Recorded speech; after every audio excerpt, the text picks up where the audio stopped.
امام احمد بن حنبل فرماتے ہیں کہ ایک دن میں بازار میں گیا، مزدور خریدنے کے لیے. کہاں گیا؟ بازار گیا، اور بازار میں مزدور سارے اکٹھے تھے. ایک نوجوان بھی ادھر کھڑا تھا. میں جب اس نوجوان کے پاس گیا تو اس کے ہونٹ ہل رہے تھے اور چہرہ بھی بڑا نورانی تھا. میں نے اس سے پوچھا، نوجوان کیا آپ میرے ساتھ مزدوری کرنے کے لیے جاؤ گے؟ اس نے کہا بالکل، میں مزدوری کرنے کے لیے تو ادھر کھڑا ہوں. امام احمد بن حنبل فرماتے ہیں آؤ میرے ساتھ. امام احمد بن حنبل فرماتے ہیں بتاؤ آپ کتنا، جو مزدوری کتنی لوگے؟ وہ نوجوان کہنے لگا باقی مزدوروں سے پوچھ لیں، جتنی مزدوری لیتے ہیں ان سے میں آدھی مزدوری لوں گا، پوری مزدوری نہیں لوں گا. جتنی باقی مزدوری مزدور لیتا ہے میں اتنی مزدوری نہیں لوں گا، ان سے آدھی لوں گا. امام احمد بن حنبل بڑے حیران ہوئے. بھئی آپ مزدوری کرنے کے لیے آئے ہیں لیکن آپ کی شرط یہ ہے کہ میں آدھی مزدوری لوں گا، اس کی وجہ کیا ہے؟ اس نوجوان کی یہ بات دل کو چیر دینے والی، خدا کی عزت و جلال کی قسم. نوجوان کہنے لگا آدھی مزدوری اس لیے لوں گا کہ جب بھی مجھے اذان سنائی دی میں نے رب کی بارگاہ میں مزدوری کرنی ہے. بولو نا یار سبحان اللہ.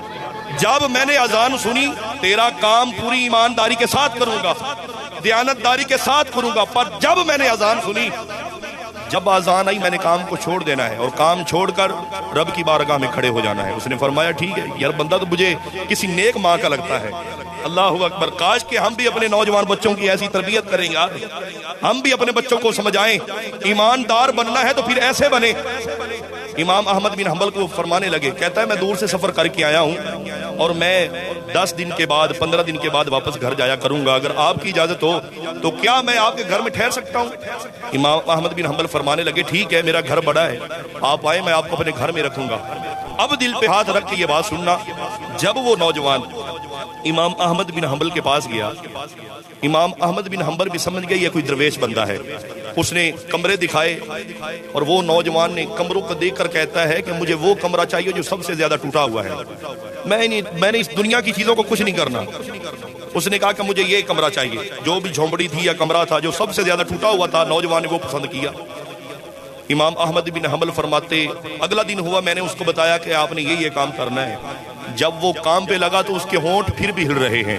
میں نے پوچھا یار کام بھی کرتے ہو ہونٹ بھی ہلتے ہیں؟ اس نے کہا کام تو کرنا ہے، کیوں نہ ساتھ ساتھ مصطفیٰ جان رحمت کی ذات پہ درود بھی پڑھ لوں، مصطفیٰ کی ذات پہ درود بھی پڑھ لوں، ثواب بھی ملتا رہے. جب کام کرتا پسینے میں ڈوب جاتا پوری محنت اور لگن کے ساتھ. جب نماز کا ٹائم ہوتا اپنا کام وہیں چھوڑتا، مسجد میں جا کر نماز ادا کرتا.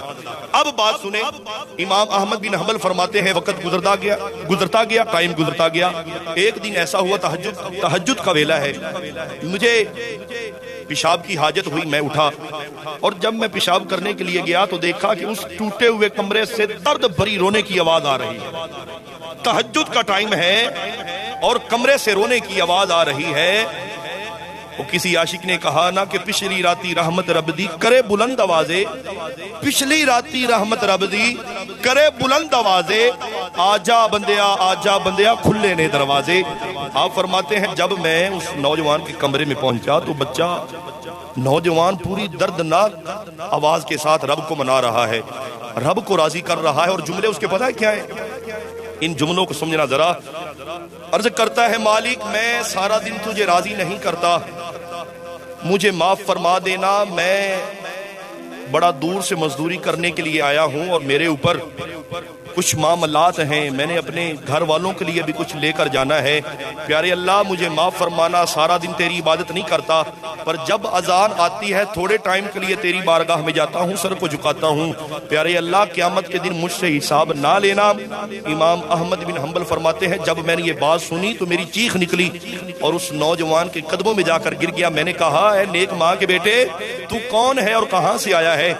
جب اس بچے نے مجھے دیکھا اور سجدے میں چلا گیا، سجدے میں جا کر کہتا ہے مالک اتنے عرصوں کا یہ بھی راز تھا، تہجد کے ٹائم تجھے مناتا تھا، مالک آج یہ بھی راز فاش ہو گیا. پیارے اللہ مجھے اب زندگی کی کوئی ضرورت نہیں، مجھے اس دنیا کی کوئی پرواہ نہیں. پیارے اللہ اب مجھے تو اپنے پاس بلا لے. امام احمد بن حنبل فرماتے ہیں جب وہ نوجوان سجدے میں گیا اور اس کی روح قبض ہو گئی، جب وہ نوجوان سجدے میں گیا اس کی روح قبض ہو گئی. اور نوجوانوں یہ بھی وہ اللہ کے بندے ہیں، نوجوانوں یہ بھی وہ کسی